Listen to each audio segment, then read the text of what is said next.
Here we are on chapter 5. Now, in this chapter, we are going to start breaking down the chapter specific guidelines, and we're going to go through those specific chapters 1 through 10 in your ICD-10 coding manual. In the first chapter of your ICD-10 coding manual, Chapter 1 is Certain Infectious and Parasitic Diseases. This chapter encompasses codes A00 through B99. And it classifies diseases according to the etiology, which is the cause of the disease. Because infectious and parasitic conditions can affect various parts of the body, the chapter contains a wide variety of codes, along with some complex terminology.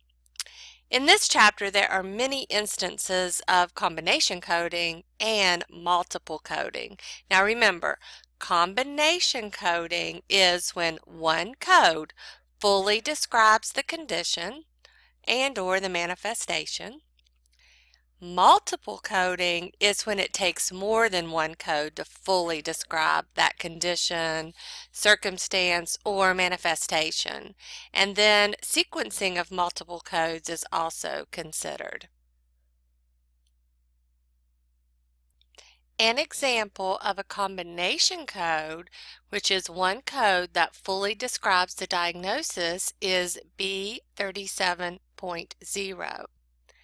An example of multiple coding is when, remember, two or more codes fully describe the diagnosis would be N39.0 to describe a urinary tract infection, and then B96.2 to describe the infection itself, such as E. coli.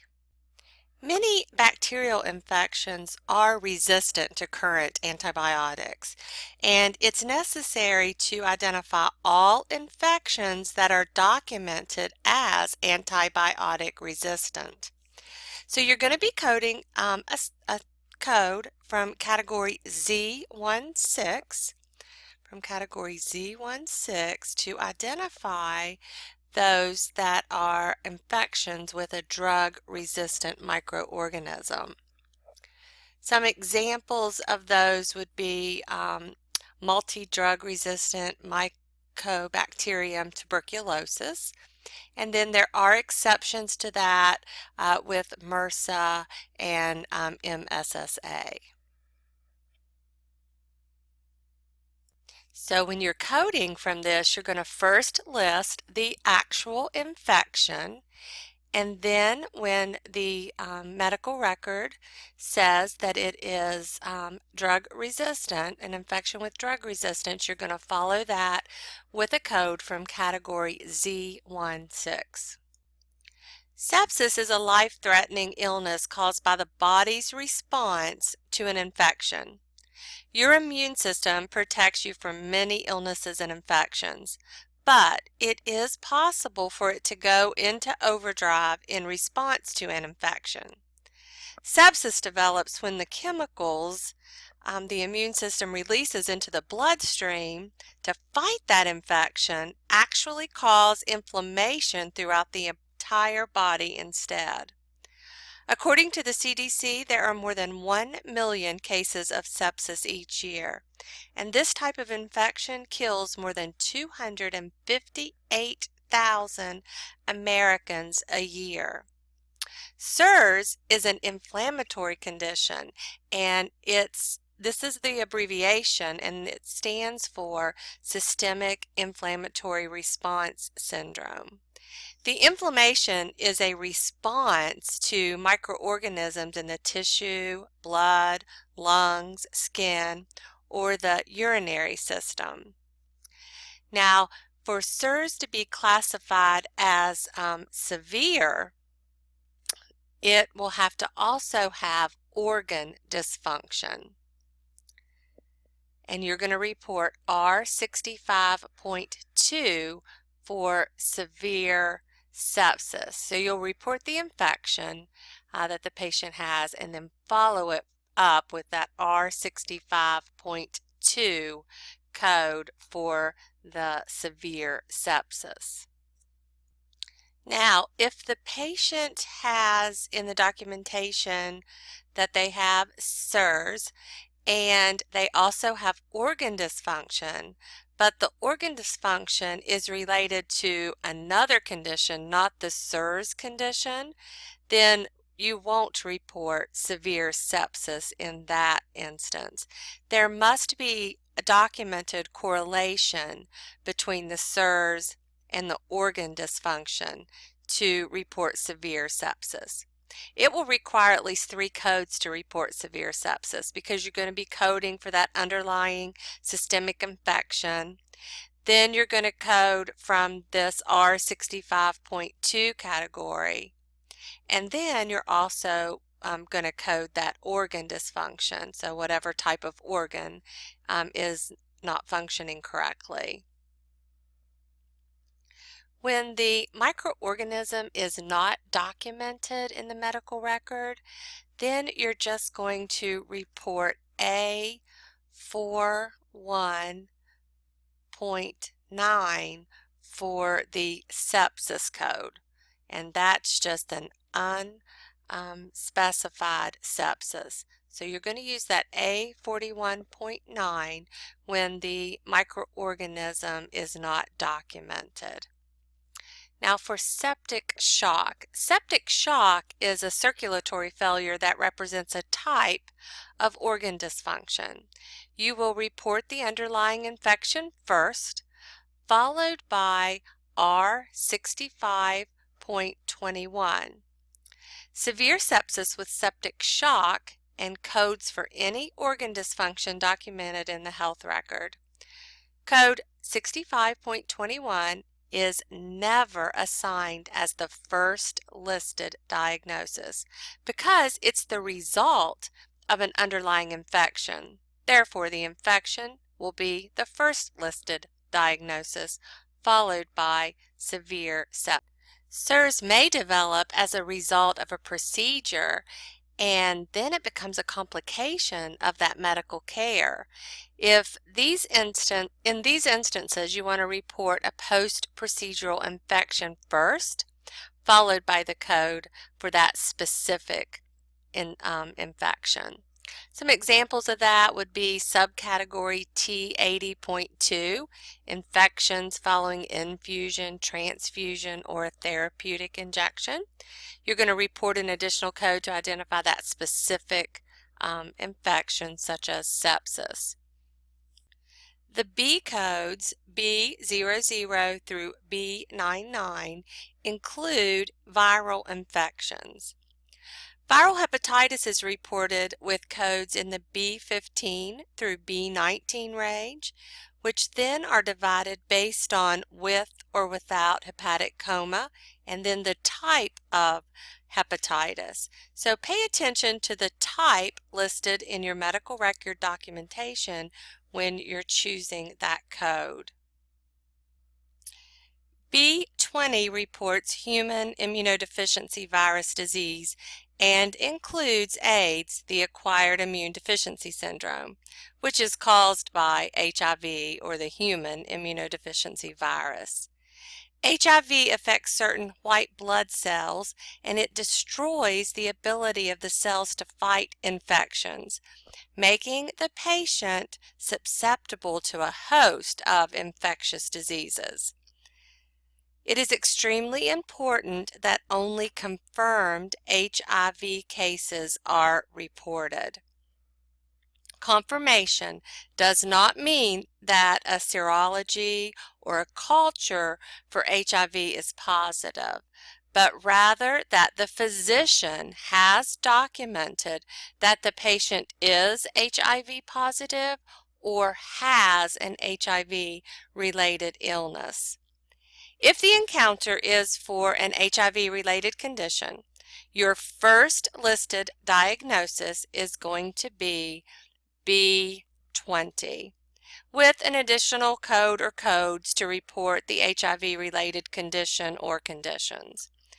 If the encounter is for an HIV disease patient for other than the HIV or an HIV-related condition, then you're going to report the reason for the encounter as the first listed diagnosis, and then you're going to choose B20 as your second listed diagnosis. There's going to be times when a patient is documented to be HIV positive on serology or culture, but the patient has absolutely no symptoms. When this happens, you would report an asymptomatic HIV status with Z21. So the patient's asymptomatic, never had any types of illnesses from HIV or any symptoms. They're going to be Z21 at that point. Now, once a patient has AIDS, you're going to report B20. You can never go back and report something inconclusive like R75 or asymptomatic like Z21. So once they have a symptom or once they have an illness related to HIV, you can never go back and use Z21 or R75. It's going to be B20 at that point.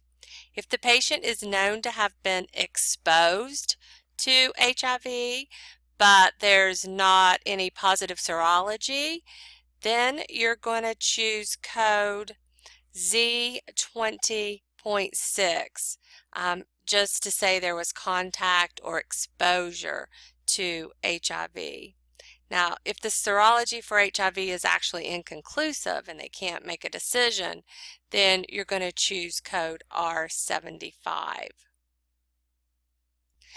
If an HIV positive patient is pregnant and the encounter is for an HIV related illness, the first listed diagnosis will be 098.7, saying that there's an HIV disease complicating the pregnancy, and that's 098.7.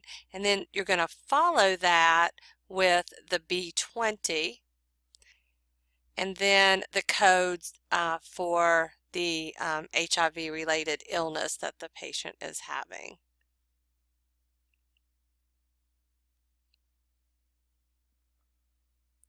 If the patient's status is asymptomatic HIV, then you're going to report 098.7 first, but your next diagnosis is going to be that Z21 for that asymptomatic HIV status. So the 098.7 is just saying that there's an HIV disease in the patient's pregnant. If the patient presents for HIV testing, then you're going to report Z11.4, and that just says that the encounter is for a screening for HIV. Additional codes may be assigned for any known high-risk behavior, such as Z72.51 for high-risk heterosexual behavior, Z72.52 for high-risk homosexual behavior, or Z72.53 for high-risk bisexual behavior. And you would only code this if it's documented in the medical record. The next chapter, Chapter 2, is about neoplasms, and it contains codes C00 through D49 to report neoplasms. Now remember, a neoplasm is simply a new growth. A neoplasm doesn't say if it's malignant or benign. A neoplasm just says we've got a new growth. Now, there are extensive guidelines that you have to understand and you have to follow correctly in order to code from this chapter. Neoplasms are classified as either malignant, benign, in situ, uncertain, or unspecified behavior. In C00 through C96, these are where you're going to find your malignant neoplasms. Malignant means that a cancerous tumor has grown worse over time by invading the surrounding tissue.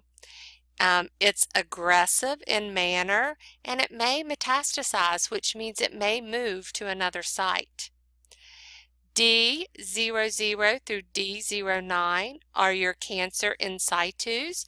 These are abbreviated sometimes CIS, and this is Latin for in its place. And it's a cancerous tumor that's in its original place, but it's not invaded any surrounding tissue. You know, when we see these malignant neoplasms, they're actually growing worse over time and they're invading the surrounding tissue. With a cancer in situ, it stays in its place and it doesn't invade surrounding tissue. For D10 through D3A, these are your benign neoplasms, and it's a tumor that does not invade surrounding tissue. It's not malignant, and it's not metastatic. So it's not going to move anywhere. D37 through D48 is classifications for uncertain neoplasms. Now, a neoplasm that's not clearly defined as being either benign or malignant over time, it may or may not become more aggressive. So it's uncertain by pathology. D49 is considered unspecified behavior. A neoplasm of unspecified morphology and behavior, such as you might have something that says growth not otherwise specified, a neoplasm not otherwise specified, or a tumor not otherwise specified. This classification does not include neoplasms of uncertain behavior. Now, we talked about uncertain behavior before. So don't get uncertain and unspecified confused. Neoplasms are staged, which means that they're evaluated for placement of a common grading scale based on the level of invasion. And here on this slide, we see the staging for renal cancer. Now, all cancers are not staged the same. So if you're looking at the staging for breast cancer, a different scale is used than, say, these renal cancers. But stage 1 is the tumor of a kidney capsule only. Stage 2 would mean that the tumor is invading the renal capsule or the vein and it's within the fascia. Stage 3 would be that the tumor was extending to the regional lymph nodes, and then stage 4 was other organ metastasis, which means it's moved to other organs. The pathology report and that staging information is going to be documented in the medical record. Now, to assign a diagnosis code to a neoplasm, the first thing you're going to do is identify from the medical record the morphology or the histologic type of that neoplasm that's documented.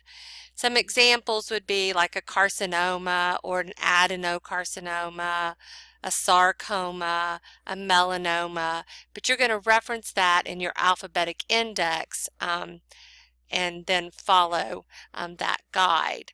We also have a neoplasm table in the ICD-10 code book. In the neoplasm table, once you have found the histologic type, you're going to reference that type here in the neoplasm table. So just for an example, maybe you're looking at a neoplasm on the skin of the ankle. So you would be here in your neoplasm table, you would come under skin, and then you would come down to the ankle. And then you're going to use these different columns in order to pick which code that you're going to use. Now remember, we talked about these different columns a couple of slides back. What a primary malignancy is, what a secondary malignancy is, what a cancer in situ, benign, uncertain behavior, and unspecified. And you're going to find that in your medical record. So once you know what you're dealing with, and maybe on this one we were just looking for a primary neoplasm of the skin of the ankle, and that's going to send us to code C44.70, and this little dash tells me that there's more to this code, and you can see those little dashes are all over the place. So once I've get this far, then I'm going to go back to my tabular and look at C44.70 and get the rest of the code using my medical record. So the first thing I'm going to do is identify the morphology or the histologic type, and then I'm going to come to the neoplasm table, look it up, determine the appropriate column that I'm going to use, and then reference that code in the tabular to get my completed code. There are many sequencing guidelines for the neoplasms, so you want to make sure that you go through those guidelines thoroughly. I'm going to go over a few of those here. When treatment is directed at the primary site of the neoplasm, we're going to designate the primary site as our first listed diagnosis. Now, if treatment is to the secondary site, our encounter will be the secondary site will be our first listed diagnosis. So pay attention to what's being treated if they have cancer in a couple of different places, so you can get your first listed diagnosis correctly. Now, if the encounter is only for chemotherapy, we are going to list Z51.11 for our first listed diagnosis code, and then we'll code for the malignancy as the secondary diagnosis. Now that is a guideline for when the encounter is for only chemotherapy, Z51.11, only immunotherapy, Z51.12, or radiation therapy at Z51.0. So remember, you're going to assign a code from this Z51 category as your first listed diagnosis, and then you're going to code your malignancy as your second listed code. Now, if there are complications, you're going to be sequencing your complication code first. So if there's some type of a complication in the neoplasm site, you will sequence that complication as your first listed diagnosis. Patients who have a past history of a malignancy will receive a code from this past history Z code. Z85 reports a personal history of a malignant neoplasm.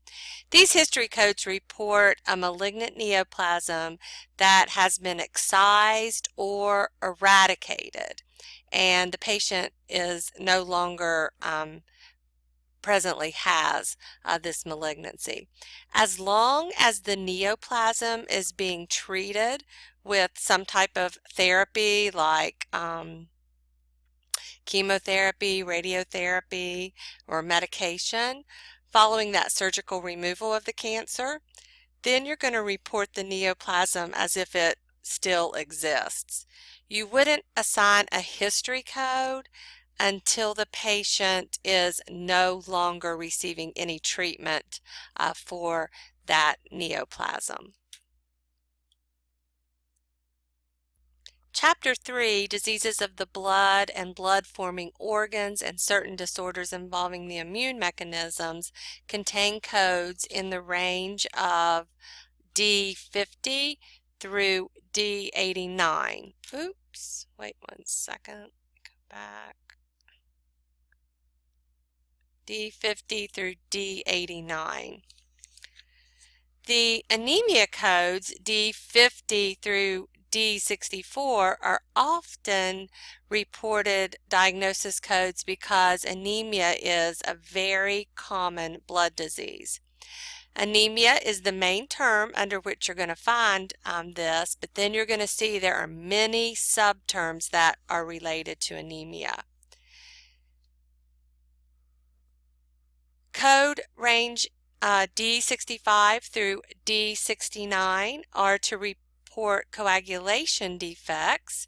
Many of these coagulation defects are congenital conditions, but you will see ones that are acquired coagulation defects, like those that people have that are taking anticoagulation therapies like warfarin or heparin. Some conditions also can be either congenital or acquired. The conditions in D70 through D77 are going to report blood disorders like your neutropenia, eosinophilia. Chapter 4 is your endocrine, nutritional, and metabolic diseases. And here's where you're going to find your diabetic codes. The diabetes mellitus codes are combination codes, and these codes are going to include the type of diabetes, the body system that is affected, and the complication that's affecting that body system.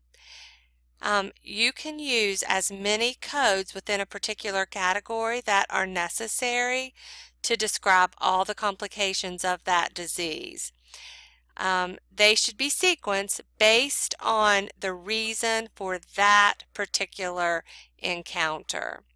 So it's important when you're coding diabetes that you know the type of diabetes that you are coding. The age of the patient is not the sole determining factor, though most type 1 diabetics develop that condition before reaching puberty. It's not always true. So for this reason, type 1 diabetes is also referred to as juvenile diabetes. But look at your medical record to see the type of diabetes that you're coding. E08 category is for diabetes that has conditions that are classified elsewhere, that are due to conditions that are classified elsewhere. So the diabetes occurred because of another condition. Your E09 category is for drug or chemical induced diabetes. E10 is your type 1 diabetes, E11 your type 2, and then other specified diabetes, you're going to find that in E13. So here is an example of the diabetic codes that are combination codes. In E10.21, we are saying that we have type 1 diabetes, and then the patient also has diabetic nephropathy. Now, if the type of diabetes is not stated and you can ask the physician, it's always good to ask the physician, but the default is for type 2 diabetes. So if you're taking a test or you don't have a physician to ask and it just says diabetes, then you're going to default to the type 2 diabetes.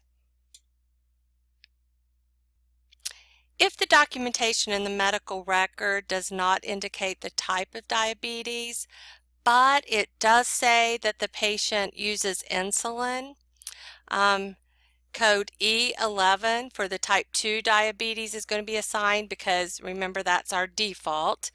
And then you're going to also add the code Z79.4 for that long-term or current use of insulin. This is going to be assigned to indicate that the patient uses insulin.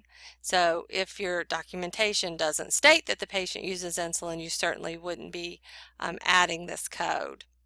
Now, code Z79.4 isn't going to be assigned if insulin is given just temporarily, maybe there in the office to bring down that patient's type 2 diabetic blood sugar, just trying to get that under control.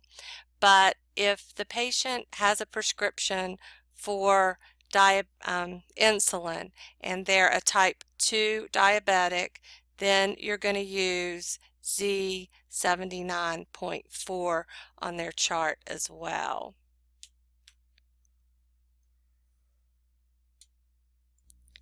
Chapter 5 is for coding mental, behavioral, and neurodevelopmental disorders. We see those codes from F01 through F99. The category to report alcohol-related disorders or dependence is there at F10, and the codes are selected based on if the condition is documented to be alcohol abuse, dependence, dependence with withdrawal, or unspecified use. We also see F11 through F19 for the opioid, cannabis, sedatives, cocaine, stimulants, and hallucinogens, and as well as nicotine.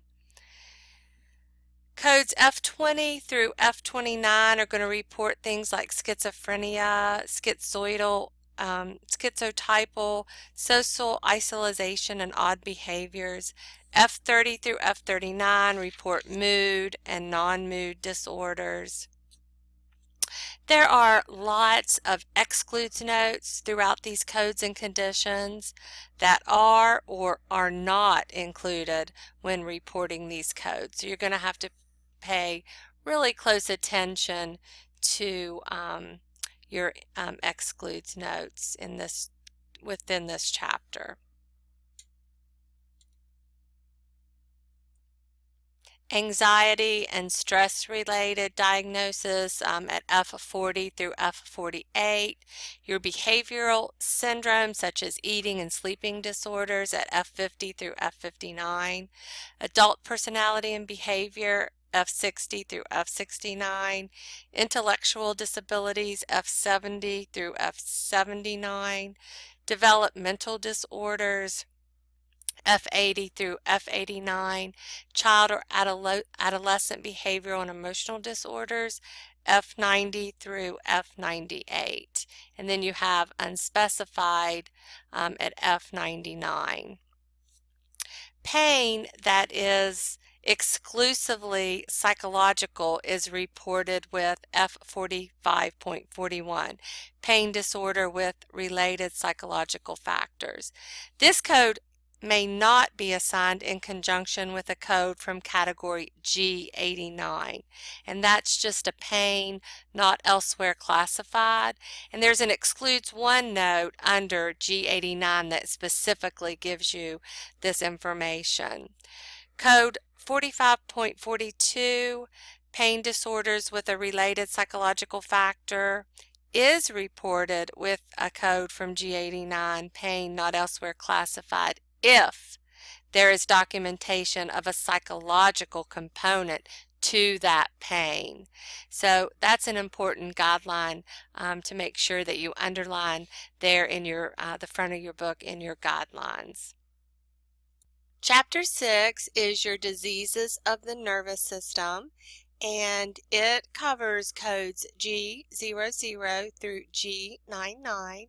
In this chapter we see many combination codes, and an example of that would be G06.0 for both an intracranial abscess and a granuloma. We also see manifestation codes, and an example of that would be G21.11 for neuroleptic induced Parkinsonism. Section 1C6B gives you a lot of information about pain in category G89. Now, we have localized pain codes throughout I-10, and an example would be like ear pain found at H92.0, limb pain found at M79.6. Codes in category G89 are for pain not elsewhere classified and may be used in conjunction with codes from other categories and chapters to provide more detail about acute or chronic pain and also neoplasm related pain, unless you have a guideline that directs you differently. Some examples for G89 would be G89.11, not elsewhere classified, acute pain due to trauma, or G89.21, not elsewhere classified, chronic pain due to trauma. Category R52 reports unspecified pain that is acute, chronic, generalized, or not otherwise specified. Acute or chronic pain, post-thoracotomy pain, post-procedural pain, or a neoplasm-related pain that just doesn't have a more specific code is going to be reported with a code from category G89. The default for post-thoracotomy and other post-procedural pain is acute pain. You don't want to report routine post-procedural pain because that pain is usual and is something that is expected post-procedurally. The G89 category code can be reported with your site-specific pain codes, and if that assignment of G89 adds some additional information. For example, if you have a site-specific code that was reported, but that code did not indicate if the pain was acute or chronic, both that site-specific code and a code from category G89 would be appropriate. Codes from this Chapter 6, Diseases of the Nervous System, identify whether the dominant or the non-dominant side is affected. Should the affected side be documented but not specified as a dominant or a non-dominant side, and the classification system doesn't indicate a default code, here's what you need to follow.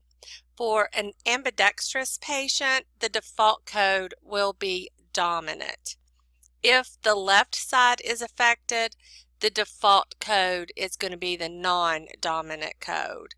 And if the right side is affected, the default code is going to be the dominant side. If the dominant is unknown, you're going to report dominant if right-sided. So here are some examples on the screen of how you will be choosing your code. These codes here at the G81 category are for spastic hemiplegia, and you see how they are broken down. G81.10 is when it affects the unspecified side. G81.11 affecting the right dominant side. .12 affecting the left dominant side, Point 13 affecting the right non-dominant side, and point 14 affecting the left non-dominant side. So, it would be good to go into your coding manuals and underline unspecified, right dominant, right non-dominant, left non-dominant, so you can see in an instant how these codes are different from one another. And then you'll look in your documentation and you'll pick the correct code for that encounter. Chapter 7 is about diseases of the eye and the adnexa. You're going to see that coded through H00 through H59. Now, all of the eye and adnexa codes are not just contained here. You also see this chapter with excludes to notes that are going to direct you to other categories. Now, if you don't remember what an excludes to note is, we learned that back in chapter 2. And an excludes to note represents that it's not included here. So the patient may have something else and it's not included in that diagnosis that you're picking. So if the medical record has both things in it, then you're going to want to look elsewhere for the second code to add to your billing form. You may see that in injuries or trauma to the eye and the orbit. Like you'll be looking at your eye code and you'll have a code, but it won't contain the orbit, so you'll have to go and add the orbit code as well. We're going to see codes for Hordeolum and Chalazion. In your H codes, you're going to find those by the location and the type. Chapter 9 is for diseases of the circulatory system, covering codes I00 through I99. In this section, we see some excludes to notes that are going to indicate other categories for other circulatory conditions like neoplasms, or from the symptoms and signs category, as well as systemic connective tissue disorders. I00 through I99 are going to report conditions like rheumatic fever, hypertension, ischemic heart disease, and cerebrovascular diseases, just to name a few. We do have some guidelines about hypertension. We're going to report I-10 for hypertension, and this includes if your documentation says arterial, benign, essential, malignant, primary, or systemic. You're going to be reporting from that I-10. Arterial hypertension is when there's an increased arterial blood pressure. Systemic is arterial blood pressure that exceeds normal for several months. And then there's primary, and that's essential, and the cause of that type of hypertension is unknown. And then we have secondary hypertension, and that is due to another condition causing the hypertension. Hypertension may last only temporarily, and that's called transient hypertension. And that's going to be reported with code R03.0. And that just says elevated blood pressure reading without a diagnosis of hypertension. If the patient's been diagnosed as having high blood pressure, you can't subsequently just assign a transient hypertension code.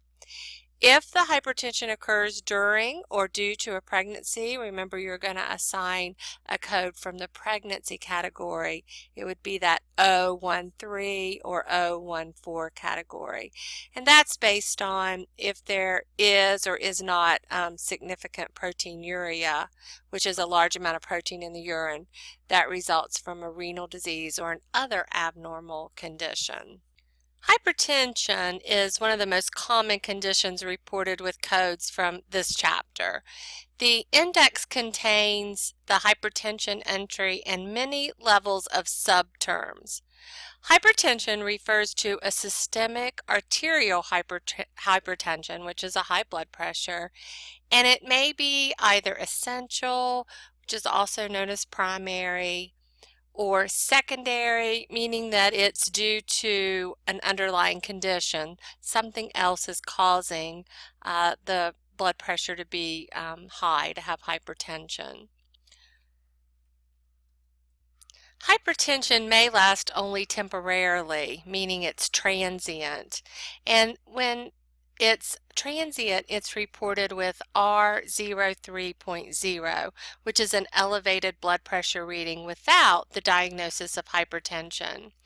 If the patient has been diagnosed as having high blood pressure, you can't just subsequently assign a transient hypertension code. If the hypertension occurs during and due to a pregnancy, then you're going to code first from category 013 or category 014, and that's based on if there is or is not significant proteinuria, which is a large amount of protein in the urine. You also have a guideline for hypertension with heart disease. And hypertensive heart disease is located at category I11. Guidelines instruct you to use this category, hypertensive heart disease, when a causal relationship is stated due to hypertension, or it can be implied in the diagnostic statement by using the term hypertensive. The term hypertensive implies that that there's a relationship there.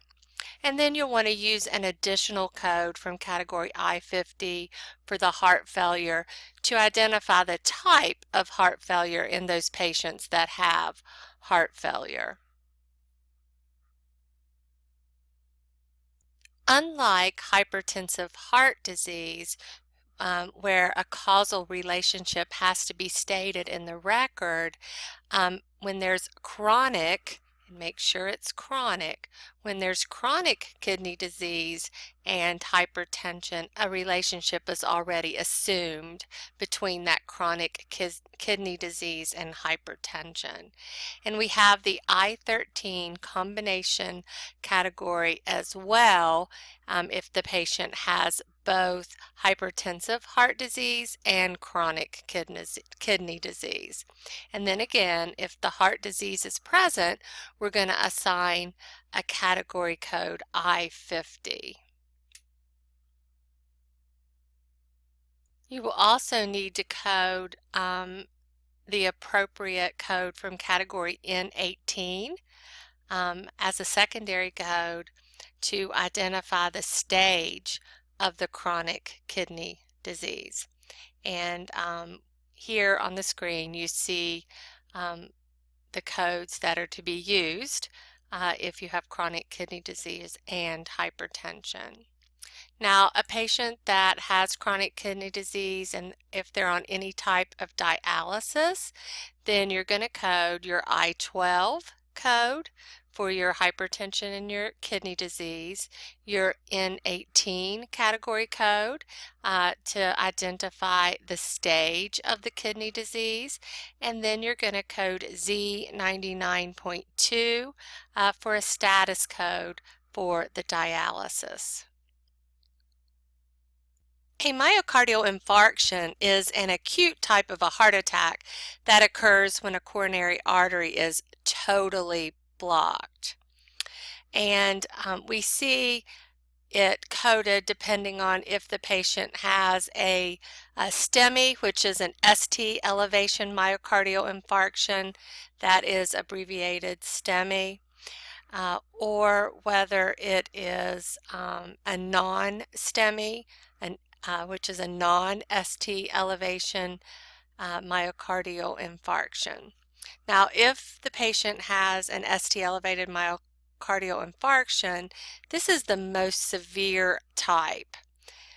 And then the non-STEMI is the less severe type of myocardial infarction.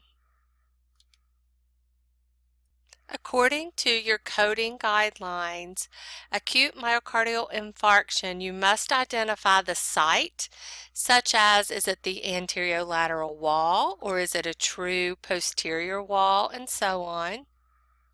You'll pick from subcategories I-21.0 through I-21.2, and code I-21.3 are used for those ST elevated myocardial infarctions. Code I-21.4 for the non-ST elevated myocardial infarctions. Now, if the patient presents with a non-STEMI myocardial infarction and then it evolves into a STEMI, we will assign the code for the STEMI. Now, if it starts out as a STEMI and then it converts to a non-STEMI, you will still code for the STEMI. So pay attention to those coding guidelines there in the front of your book. And it's a good thing, you know, to tab your different chapters so you can get to those guidelines pretty quickly if you're taking a national exam. If an acute myocardial infarction is documented as a non-transmural myocardial infarction, but the site is provided, it is still coded as a subendocardial acute myocardial infarction. A code from category I-22 supplies codes for subsequent acute myocardial infarctions, and you're going to use that when the patient has suffered an acute myocardial infarction and then they have a new one within a 4-week time frame. So you have to pay really close attention to that time frame in order to get the correct code for a subsequent.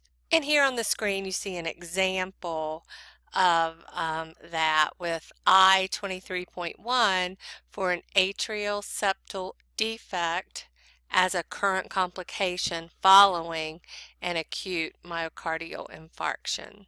The last chapter you see in Chapter 5 is Diseases of the Respiratory System, which covers Chapter 10 in your ICD-10 code book. Codes J00 through J99, and some codes or combination codes that are going to identify both the condition and the causative organism. And an example of that would be J03.01 for acute recurrent streptococcal tonsillitis. So to use this code, we're going to want to make sure that our documentation tells us that it's acute, that it is recurrent, so they've had it before, it's recurrent, and it is identified as streptococcal tonsillitis. Other codes require separate reporting of the organism. For example, J01.01 is for acute, recurrent, maxillary sinusitis, and then we have a note to tell us to use an additional code, B95 through B97, depending on what's documented, to identify that infectious agent. Thank you for taking time to listen to this overview of Chapter 5. I know it was a long chapter, but it has a lot of important guidelines for you to remember and to make note in your coding book. If you have any questions, feel free to contact me. Remember, my information can be found right there in your classroom under the Faculty Availability tab. Now, make sure you go back and do your exercises and your chapter review and work in your workbook to make sure you have a good understanding of those guidelines. Thank you.